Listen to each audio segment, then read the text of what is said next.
Good afternoon, everyone. Thank you so much for being here. It's nice to see some familiar faces and some familiar names on the screen. Goodness knows that we miss all of you, so it's a delight to be able to talk with you today. I'm actually here to speak about something a little unusual for me. Usually I speak about the Friends, but I'm really excited to be here to talk about a project that is really just getting underway at the reserve, and that is to talk about the Gullah Geechee people and their impact on the peninsula. But before we can jump into that, and I'll have Josie here to assist me with the heavy lifting of a lot of the content, I thought it's important to explain how we came to have this conversation and where we are in terms of sharing the history of the reserve. So with that, I'm going to go ahead and share my screen so that we have some visuals. See if I can get it right the first time. Nod from one of the hosts. All right, very good. Okay, so first of all, let's talk about the history of the Guana Peninsula, or more importantly, how we have traditionally phrased the history of the Guana Peninsula. So typically, we have spoken a lot about the Timucuan influence in this area. We have talked about the Menorcans, and most of us know the Menorcan well. We speak a lot about the British and Spanish influence in this area. I'm sure you know who that is in the top right-hand corner. But what I really want to talk a little bit more about is the British influence and how it led to this discussion of the Gullah Geechee people. So I would normally ask for a show of hands on this, but I'm going to let my fellow hosts chime in on this. Or if you do have your camera, let's get it interactive here for a second. So, how many of you have read that sign, that Governor Grant's plantation sign? You can either raise your virtual hand or your physical hand if your camera's on. Or I see some thumbs ups. All right, that is good. So I've worked at the reserve for nearly 5 years. I have read it. I have went and looked at it. And I will have to tell you, when I read it, probably the only thing I really connected with on there was a little bit about the indigo plantation, mostly because I'm a seamstress and I'm into textiles. Otherwise, I really didn't connect very much with the story here. You know, my family comes from England and Ireland, so there's a bit of a European connection through the British side of it. But otherwise, there's this really not something that I made a connection with. And just to give you a little bit of personal background, over the course of the last years that we've been working on the GTM for All initiative, I think we've done a good job of connecting with underserved communities. But there's always room for improvement. So over the last few months, I had the pleasure of working with the team at the reserve to talk about how we could continue to explore underserved communities, but also stay true to the mission of the reserve in protecting natural biodiversity and cultural resources. And I kept coming back to this sign. And also a little bit of research. So the National Park Service did a survey a few years back of their 278 million visitors that had visited their parks. Only 22% of the visitors identified as a minority. And I will tell you anecdotally, just looking at our backyard, I had a feeling that probably matched our numbers as well. So this was an opportunity to reach an audience that may have yet been somewhat underserved, but also do it in a way that was within the mission of the reserve, which is to protect and preserve cultural resources. So that's kind of how we got here. We realized that there was a story to be told on that sign, that Grant's Plantation sign. And it was only in a few words there. On that sign, it talks about the enslaved people that worked on Grant's Two Plantations, which I then went down, I loosely call it research. I went down a Google spiral of learning more about the people that lived and worked on these lands. And really all I found initially was the story of Governor Grant, who was the British East Florida governor during the late 1700s, and communications he had with his overseers on those plantations. And I was like, there must be more to the story. There must be something to tell about the people who actually built these spaces at the Guana Peninsula. So, going down that rabbit hole, I found out some amazing stuff. There are letters and manuscripts out there that detail the people that actually were enslaved on our Guana Peninsula. And as I kept digging and digging and digging and digging, I found that we were a part of a corridor. Thumbs up if you knew this. Exactly. So we reached out to the Gullah Geechee Cultural Heritage Corridor Commission, and their motto is they're discovering the legacy of African cultures. And they were able to share with us that the enslaved people who worked on Governor Grant's plantations right on our peninsula were of Gullah Geechee heritage. And they were so excited to hear from us because we were this little gap at the bottom of the corridor that had not yet truly been interpreted. So we started talking, and they quickly provided some education for us. And that brings us back to these. So there are two plantations on the Guana Peninsula, essentially in our backyard. It is incredible that these resources are here and that we do know pretty good amount about them, but we are still learning every day more about these extraordinary people who truly lived in the backyard, like right here at the Guana. So I'm going to talk a little bit more about the specific plantations, but first I want Josie to jump in here and really explain the story of the Gullah Geechee people. So Josie, I am going to mute myself, but I'm going to continue sharing, and just give me a heads up when you want me to go to the next slide. Awesome. Okay, I will do that. Thank you. And thank you, Ellen. So just to give you guys a little bit of background for me, I grew up hearing the word Gullah and Geechee very often because, excuse me, it was something I was really familiar with being part of my family heritage. So I grew up in South Carolina, and a lot of my childhood summers and just random times throughout the year was spent going out to Beaufort and St. Helena's Island and Frogmore and Ladies Island to go visit family. And I would hear stories, I would hear certain music, I would go to the festival, the Gullah Festival there, and kind of just grew up with certain things that were just part of my life, but that I didn't really make the connection. And it was only recently as an adult that I made those connections of, oh my gosh, this is part of a huger picture, and this is part of a culture that I really didn't know. So it's been an also incredible journey. And with that, I'll tell you a little bit more about what I've been discovering about the Gullah Geechee people. So in some of these pictures, you'll see the corridor is highlighted. It goes all the way from North Carolina down to St. Johns County. In the left picture, you'll see a group of the enslaved people, the Gullah Geechee people. They are descendants from enslaved peoples from Africa, mostly from the West Coast, but research also shows that there have been descendants from Eastern Africa and then also Central Africa as well. They were brought to the US from the 16th to 19th centuries to basically aid in further establishing the colonies and then also for economic growth. And so they were primarily used to keep livestock and especially for agricultural. The areas they were taken to, southeastern US, southern US, very similar to the areas they came from in Western Africa.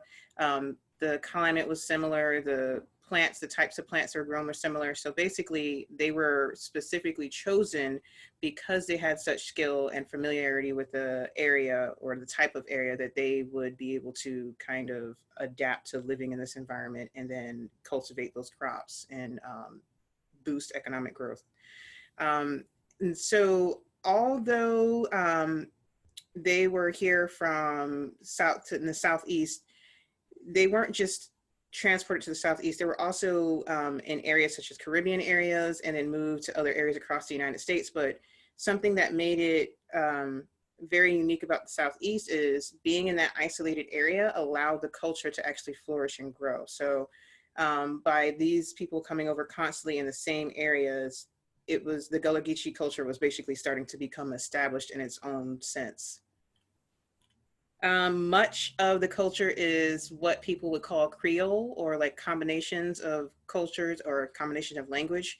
So the language itself is African English based, and many of the words are based on English words. And if you were to read them, you can kind of see similarities. A lot of the pronunciation and other things come from Western Africa, and there are also influences from the slaveholders, whether it's English or Dutch or some of the other European nations. And then also, once they were over here in the U.S., having social bonds with indentured servants from European descent, and then also Native American cultures, those cultures affected and kind of were incorporated and blended into it as well. Next slide, please. So this hits a little bit more on the farming and expertise. Again, they were from mostly Western Africa. And one of the major food sources that were already in Western Africa was rice. So they were brought specifically over to cultivate rice, and then also indigo. So the left picture that you see there is actually, I believe it's in Nigeria. It's one of the oldest indigo vats in the world. It's like 1,000 years old or something like that. So the practice of cultivating and the process of dyeing with indigo has been used for a very, very long time. So again, it was something that the slaveholders were specifically looking for when they chose people from West Africa to come over to the US. And then in some of the other pictures, so right below that picture is our Menorcan well here on site. And if you look at the very bottom, that's a close-up of an indigo plant. And if you were to go on our trails, you can actually still see those plants here today. So descendant plants still at GTM on Guana Peninsula.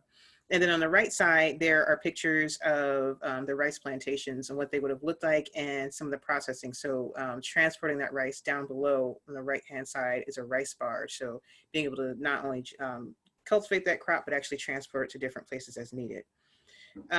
So something about the people of the Gullah Geechee people are descended from Western Africa is that a lot of that farming and expertise is still seen today in the culture.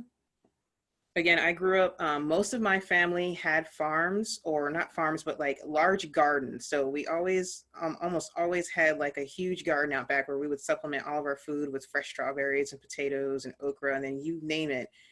We had it growing out back, or it was growing wild on the land. And then also not just agricultural, but also natural medicine. So going out and looking at ethnobotany, and that's still a huge part of the culture as well. And so strangely, I just grew up thinking my grandmother loves being outside and looking at animals and teaching us about plants, and I'm eating random berries again. That's cool. But I mean, I didn't actually understand that it was a huge part of this larger culture. So that's something else that's amazing. And I still have my love for ethnobotanicals. I'm always eating things out there.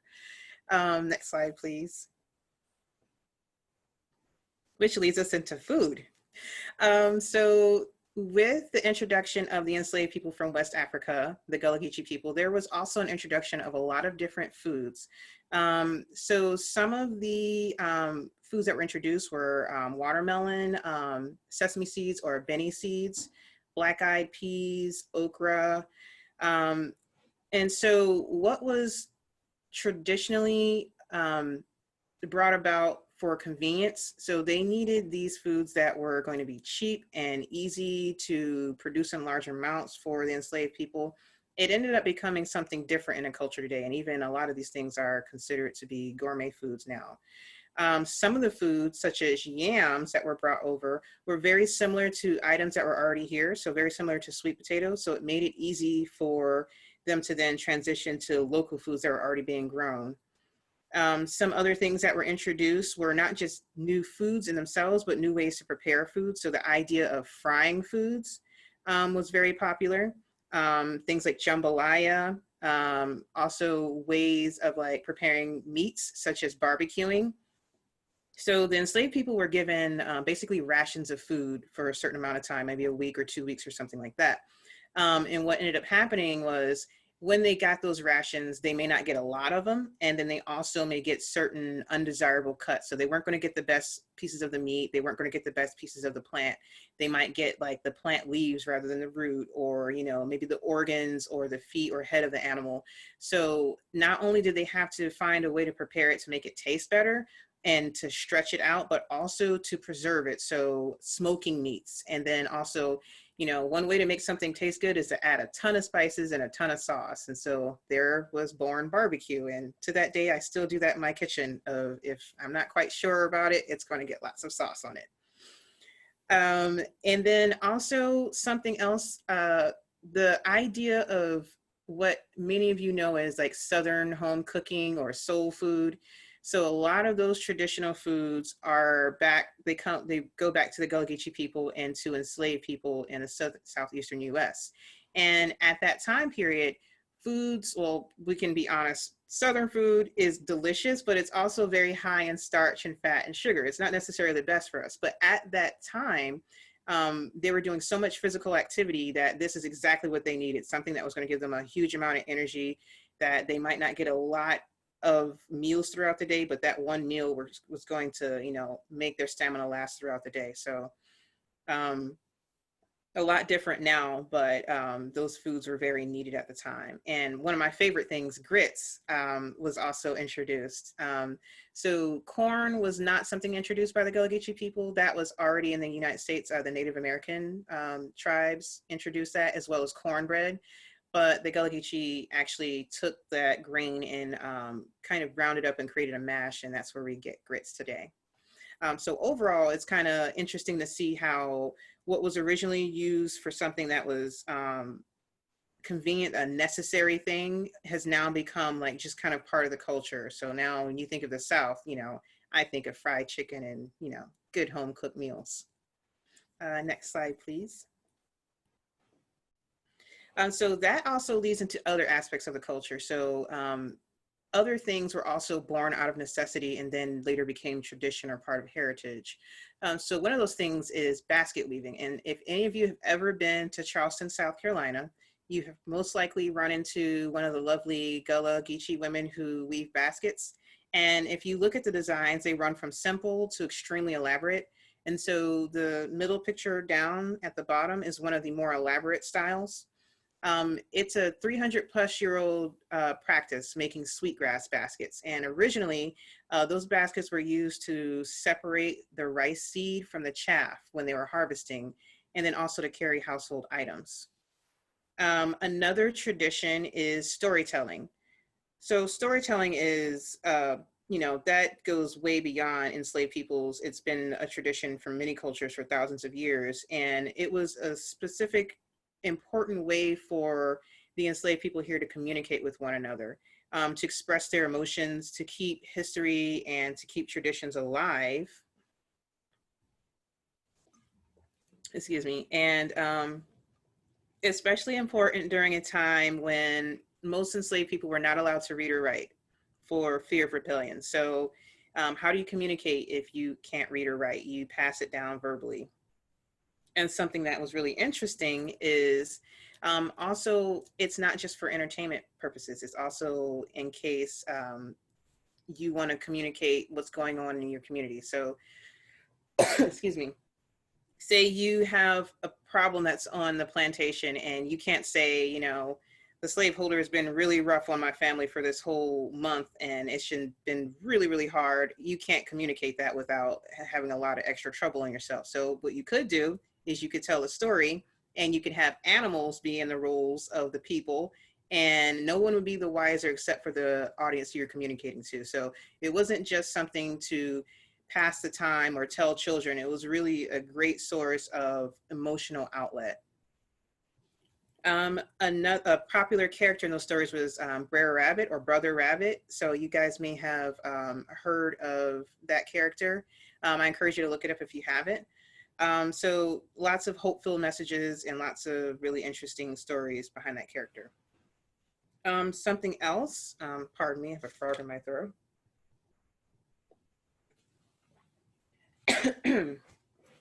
Is the religion and spirituality. So religion and spirituality have always been a very important part of the Gullah Geechee culture.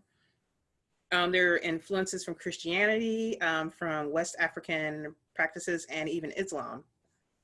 And it's another example of how like converging cultures work together and kind of influence each other and influence that Gullah Geechee culture as a whole. And sorry, excuse me. There was a particular appeal towards evangelical practices because many of those preachers, whether they were Black or white, were for equal rights and were openly against slavery. So there was that appeal to the Gullah Geechee culture for freedom. And then also within those evangelical practices were promotions of education and the importance of it. So of course it would appeal to a group of people who are enslaved and who want to improve their situation. Some of the religious practices, so you can see down in the lower left-hand corner, they're performing what's called a ring shout, where they would sing, clap, and shuffle or stomp their feet. This was usually occurring when someone found the Lord. So when someone was, coming into the Christian faith and feeling that empowerment, it was basically them receiving the Holy Spirit and then having a religious experience. And a lot of times the ring shouts would take place and they would go on until the people who were doing it were absolutely exhausted. And they were actually not only Christian influence, but influence from traditional ceremonial practices. So if you look on the opposite side down on the right, that was actually a traditional African ceremony taking place. And it's very similar to what you can see with the ring shout. So another aspect of religion is spirituals or hymns. So I think they're very much like, or in my opinion, they're very much like the storytelling aspect where it's not just something to pass the time or to communicate emotion. It's also something that's really deeply connected to the people, a way to express, if they're having suffering or despair, or a way to express hope.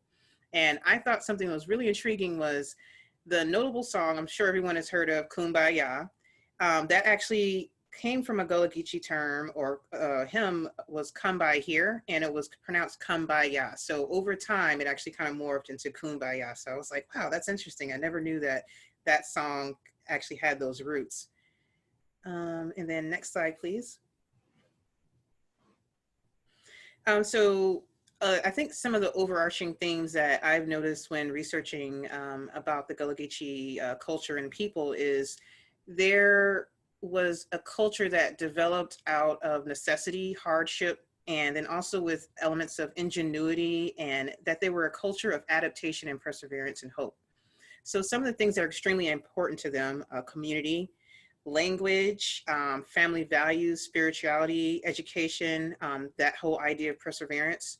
So with community and education, the top left picture is of Penn Center, which started out as Penn School, and that is located in St. Helena Island, South Carolina. That was built shortly after slavery, where the Gullah Geechee people could go and learn. They were educated. I think at one point they were learning agricultural trades. Something that's really interesting is my family lived right down the road from that. So they were right down the road and across the street. So growing up, we were either walking up and down the road, looking at Penn Center or driving by it. And then my grandmother would always tell me stories about how when she was little, she would visit Penn Center as well. So with the language, down in the middle picture, it's in blue. That is the Gospel of Luke, actually translated into the Gullah language.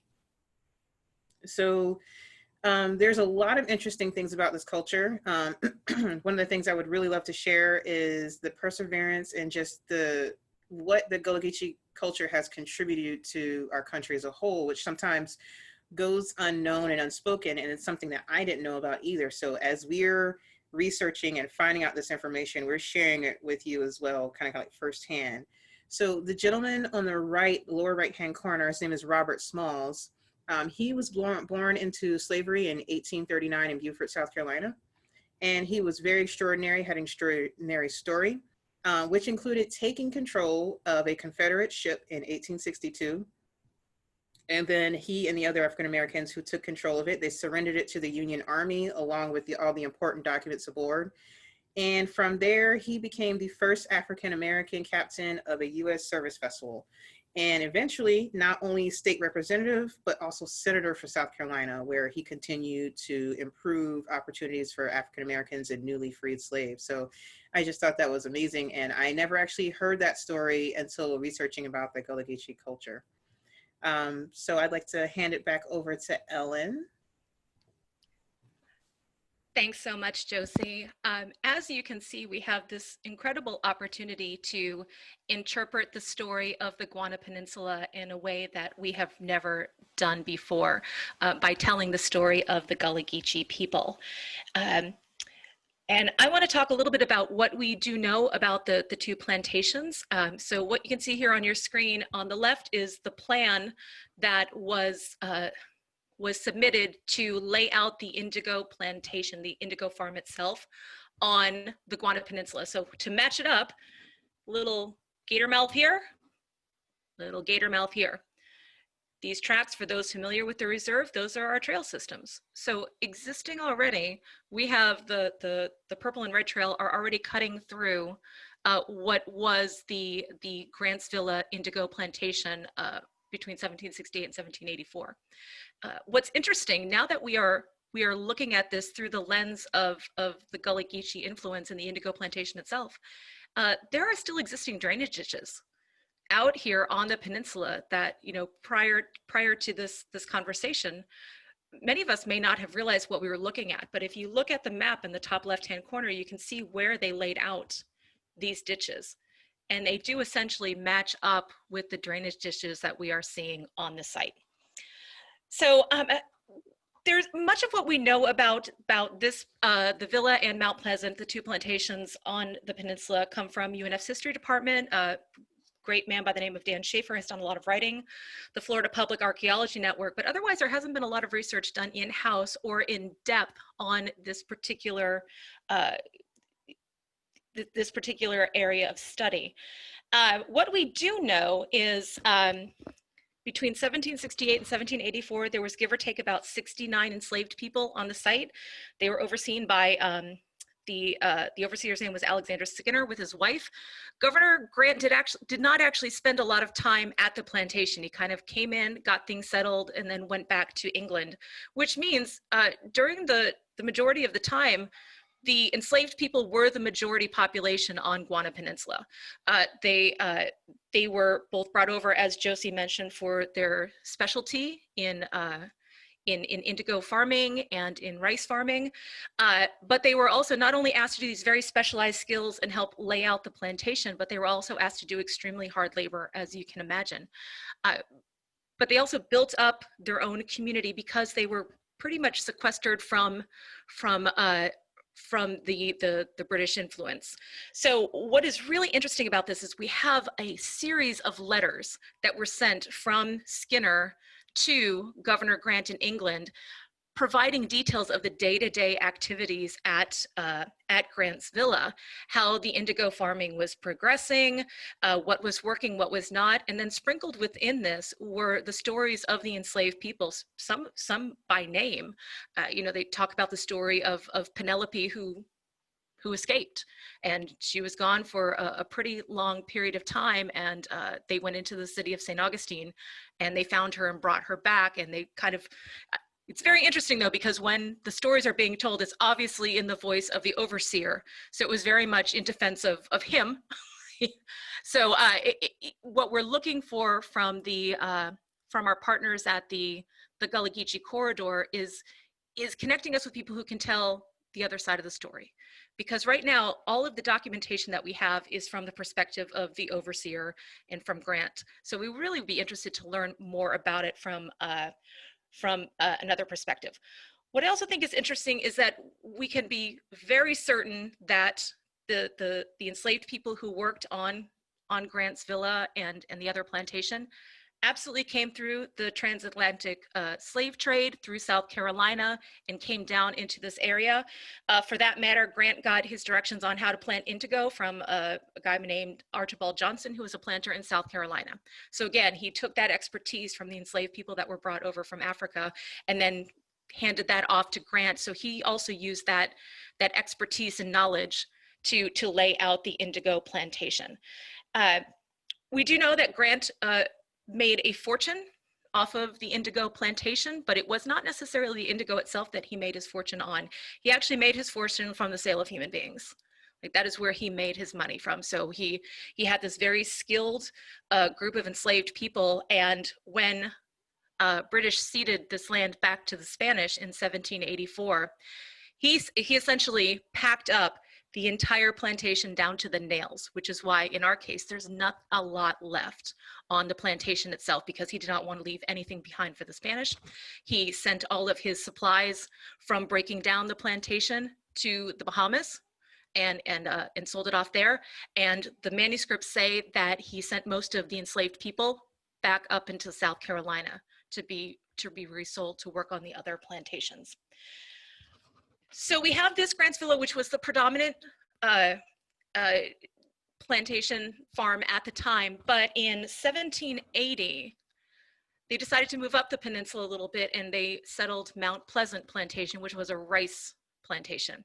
So what I think is interesting, you're gonna have to work with me a little bit as we take this plan right here, and if you turn it on its side, you can match up the fact that this right here along the top is the ocean side. This right here is Michler's Road, and this right here is Neck Road. So what I think is interesting is, according to this plan, the enslaved people, if you see here in this writing, it says Negro houses, were right here along Neck Road. You can also, in a lot of ways, see the impact of a rice plantation on the physical environment itself. This, right through here, is where the rice plantation was. And you can see where the drainage ditches and the dams were put in. This little piece of water matches up right there. So most of the plantation is actually either private access only or access through the WMA or by water. So it really isn't as accessible as the Grants Villa space is. But I mean, there's a lot of things interesting about this particular property, most of which is, most people do not know anything about it because it is not clearly marked at all in the boundary of this area. But in 1780, they sent 15 enslaved men from the indigo plantation up to this space to clear the acreage. 15 people cleared this area for rice farming, and it was grueling, hard work during the times of year that you would expect it to be grueling and hard work. What was also interesting is that they started then moving more up as the plantation itself was settled, until there were 50 workers at Mount Pleasant by 1781. 8 remained at the indigo plantation, and we have documentation that that team was led by a guy named Old Will. He was one of the black drivers that they remained to work that farm. So it was not a large group of enslaved people that managed to do all of this work. In addition to working on the plantation itself, they also were tasked to build their own homes. So at that time, they were also going over here and building out their own spaces. For those of you familiar, especially those who work in the invasives, there are Chinese tallows. They write about those in the manuscript very fondly, that they planted rows and rows of Chinese tallow along Neck Road, and they were very prosperous. I wonder why. When you bring in an invasive, they tend to be, but there is still there's still remnants of those Chinese tallow trees along the avenue.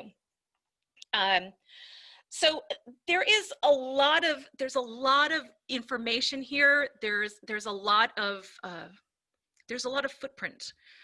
There's a lot of opportunity to interpret these stories, and also make connections with a population that we have maybe not done a great job of connecting with at this time. This is a story that people can come in and really learn about something new that they've not been able to experience before, and have a space that you can look at and envision it. It is amazing, since Josie and I have taken on this project, I've been doing a lot of looking out at the reserve in a completely different light, especially when you look at this preserved space and you don't really imagine people there. But now, being able to look back and think of the 1700s, there were people working on the trails and living on these trails, sometimes in very brutal situations. But to Josie's point, through that brutality, they were able to create culture persevere, be resilient in the face of adversity. So that's the story that we want to tell, but there are a lot of steps that we need to take to get there. And recently we did have a workshop with the Gullah Geechee Corridor Commission. They brought in representatives from White Oak Plantation, Kingsley Plantation, representatives from Gullah Geechee descendants in this area to work out how we're going to interpret this story, not only at the reserve itself, but as a North Florida region of how we tell the story of the Gullah Geechee people in this area. So with that, I want to turn it back over to Josie to talk about next steps and then how interested parties can get more involved. So Josie, I'm going to go to the next slide and send it to you. Okay. So as Ellen was saying, we've really been just digging and digging as much as we possibly can. And we found that we have this opportunity to tell the story, the history of Guana Peninsula that has inadvertently been left out, and to kind of be the voice of these people who were mistakenly left out that we did not know about. And now that we have a chance to correct that, we are just really excited to like really dig in there and get that information and get programming out to interpret it to the public. And so what that looks like in the next steps is, so we know that we have current on-site program where we're actually building our current cultural programs. What we hope to do is build on-site and eventually in-class programs focused on Guana cultural history, including highlighting the Gullah Geechee people, visitor center interpretive exhibits, self-guided activities and lessons, interpretive trails, guides, and that could either be a guided hike or even a self-guided hike for people who want to go out and maybe it's a personal experience for them and they don't necessarily want to guide, but they just want to be able to know where to go to experience those things and to, you know, follow that trail for their own personal reasons. And then also virtual reality programs. So we have a lot of awesome partners and potential partners that we could work with on this, such as Fort Caroline, Kingsley Plantation, the Timaquan Preserve, Fort Mose. So we're hoping to really be involved in creating a really accurate portrayal and something that's also engaging for our public audiences to see what it was like, what story didn't we get to tell, how have these cultures existed and survived, how did they interact with the environment here, and what contributions did they leave behind, you know, what's the difference of how their cultures interacted with their environment and how our current cultures interacted. So there's so many different ways that we can basically explore how to continue interpreting the Gullah Geechee culture. And something that's interesting is in order to do that, we need a lot more information. So I'm already seeing people that just from this talk that we can connect to. And so thank you for reaching out to us. And you know, could you click to the next slide, please? And so from that, what are we going to do next? So what we need to do next is really focus on gathering that information, and not just gathering it, but organizing it in a way that we can access easily and clearly, like developing a database where we can go back and hunt down documents and art pieces and letters. And so basically, if you have information, keep her coming. We are really looking forward for that. If you are wanting to participate, you can make a contribution through donating through our friends group on our website. And you can also sign up as a volunteer. You would want to reach out to Shannon Reininger, who is our volunteer coordinator. So we do have some volunteers who are actually already working on the process of getting research, getting us connected with historians, and then actually getting access to actual documents and materials. So there's a lot to be done. So if you are looking for a way to help, we can definitely help with that. And we just ask that you reach out to us. And so with that, thank you guys so much for listening to us. As we said, this is really like a really great experience for us, and we're bringing this to you fresh. So as we figure this out and get this information and discover these things, we're bringing it directly to you. So we're by no means expert, but we have the drive and the passion to find out more about this culture. Do you guys have any questions for us? Yeah, well, thank you both so much. Thank you to Ellen Leroy-Reed, our Executive Director of the Friends of the GTM Reserve, as well as Josie Spearman, who is our Education Coordinator at the GTM Research Reserve. It was a phenomenal presentation introducing us all to the Gullah Geechee heritage and really highlighting the efforts that you guys have put into it in interpreting this story of the Gullah Geechee people on the Guana Peninsula. So we do have some time for some question and answers. And what we'll do first is we'll take questions from the chat box. And then once we go through the questions there, we will open it up for live questions. So Abby, I'll let you go through those questions. The only question I see is from Jenny. She asked if Brer Rabbit was a character that was made up by the Gullah people. I don't know if it's specifically from the Gullah Geechee culture or if it is more generalized to enslaved people from Africa and how to trace that back, but I'd be more than happy to take a look at it.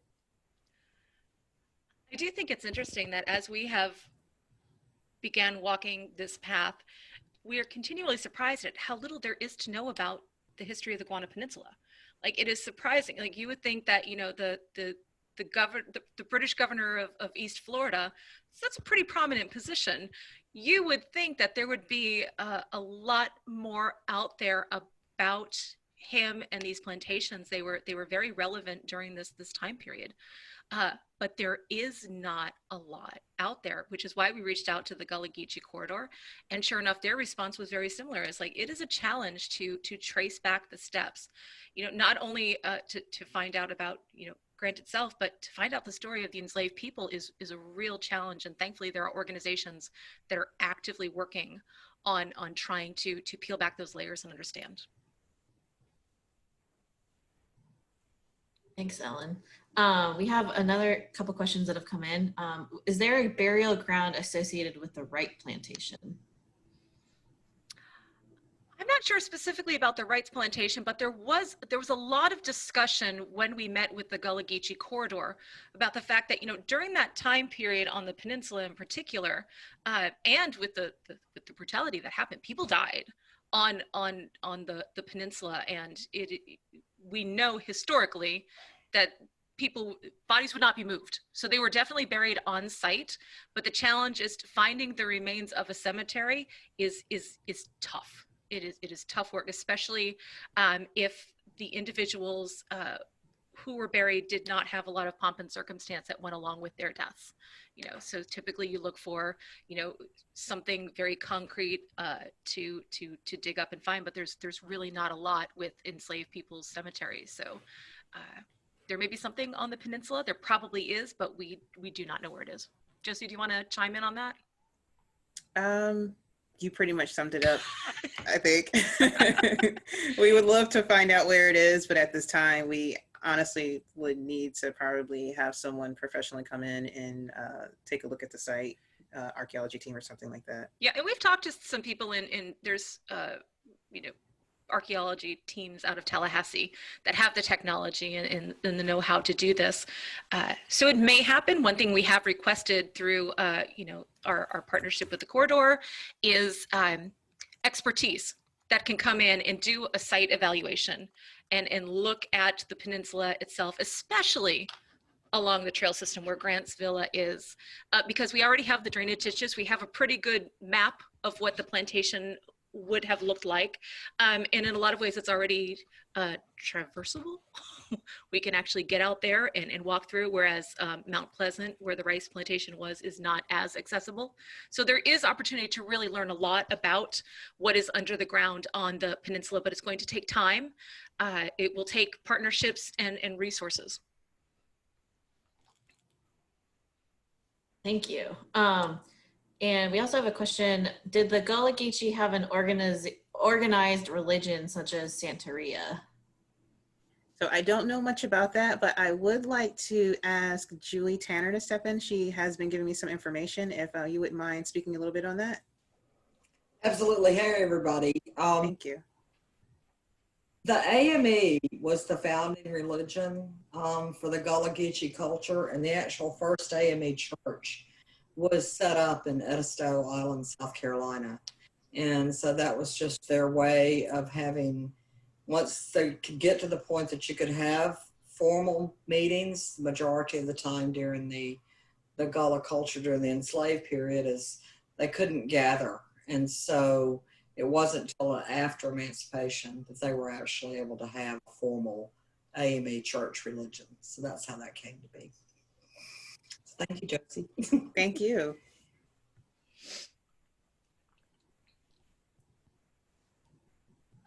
There's also a question, is there a difference between the Gullah and the Geechee people designation, or is it Gullah Geechee?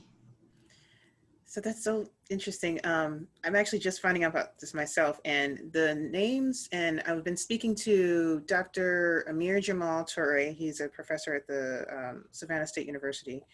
And he told me that they were interchangeable and that Gullah, there's different theories on it, but one of them is that it refers to the area somewhere between a tribe, the Gullah tribe between Sierra Leone and Liberia. And then Geechee, although it's been linked to the Ogeechee River, is not really where that term came from, but that it was cultural back to Africa. And I'm not sure on this, but I've been reading different texts that say that it could have led back to what was referred to as the Gizi tribe. It's spelled Kizi with K, but it's Gizi. And then over time it became Geechee, so that it refers to those original lineages back in West Africa rather than locations here in the US. Interesting. Well, that's all the chat box questions I have, but I'll bop it over to Caitlin so she can do any mute and unmute questions. Thanks, Abby. And feel free, if you are having a hard time finding your virtual hand or your unmute button, you're welcome to continue putting questions into the chat box. But we'd like to use this time now. If you have a question that you'd like to ask live to our presenters, Ellen and Josie, if you want to, you can navigate to your virtual hand to raise your hand there, or if you are on camera, you are also welcome to raise your physical hand, and we will direct your question.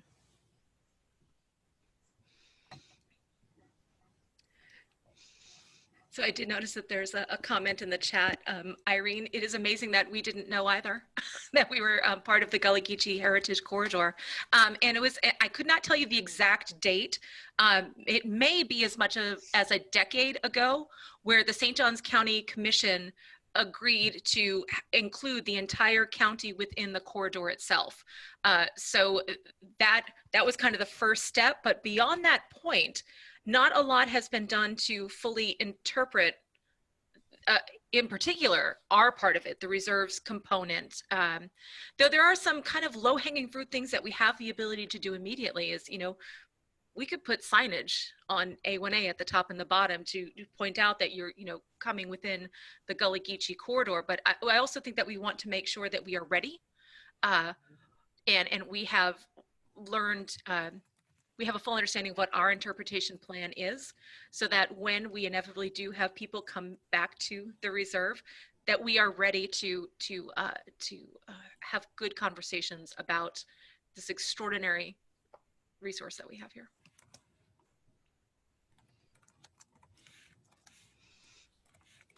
I do see a question, another question in the chat box. Is there currently a link to the GTM efforts to explore this on our website? There is not. There is not. And it's very interesting because as we took on this project, and Josie, correct me if I'm wrong, I'm pretty sure it was back in July when we really started looking at ways to connect with underrepresented people at the reserve, because again, going back to GTM for All, we really thought we were doing a good job of connecting with underserved communities, but minority populations was not something that we really looked at. We looked at because we didn't know how to do something in a genuine, meaningful way. So thankfully we were able to go back to our mission, which is cultural resources and natural biodiversity. We realized that we do have this great story to tell through the cultural resources. Since that time, we have been learning. And what has, I will tell you just, quite frankly, I was like, oh, we'll get a book. We'll be able to learn. Obviously, there's a lot of information out there on this subject, and there isn't. So we are really building that story and trying to find people to help us build it out, which is part of what brought us here today. So Jenny, no, at this point, we do not have anything because we wanted to make sure that we knew the story that we were telling. Great, thank you. And there are some great resources that are coming into the chat box, Ellen and Josie. So we will save the chat box resources and I'll get those to you afterwards. Thank you, Mary. And I know some other folks have written in the chat box some good resources. All right, any other questions for Ellen or Josie today?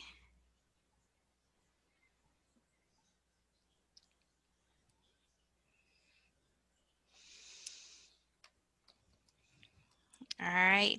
Well, again, thank you to our presenters, Ellen and Josie, for a wonderful presentation and sharing the exciting journey that I think that the reserve has started and will continue going down. For those of you who are interested in the Guana history, be sure to subscribe to our Friends of the GTM Reserve newsletter. And you can subscribe on our website, www.gtmnerr.org. Our next newsletter is going to have a really great history component that will go back from, oh gosh, I think, 8,000 BC to now. Yep. So it's spanning a large time period, but it has some really great nuggets of history that we'd like to share with everybody. And for those of you who are tuning in for all of our GTM Talks series, our next presentation will be on Monday, October 26th at 3:00 p.m. And it will be with the St. Johns River Water Management District from Drs. Jennifer Mitchell and Dr. Charles Jacoby. And we're going to be learning about the promotion of healthy waterways through monitoring, management, and projects within the Northern Coastal Basin with the St. Johns River Water Management District. And the registration link will be coming to your email for those of you who registered for today's webinar, but it will also be posted on our Friends of the GTM Reserve website. And with that, I'd like to say thank you all for joining us today. A poll should be popping up on your computer screen. If you don't mind just taking a quick moment, let us know what you thought about today's webinar series. And we hope to see you guys at the next GTM Talks, and a email should be coming to you guys within the week with the recording from today, as well as any additional resources.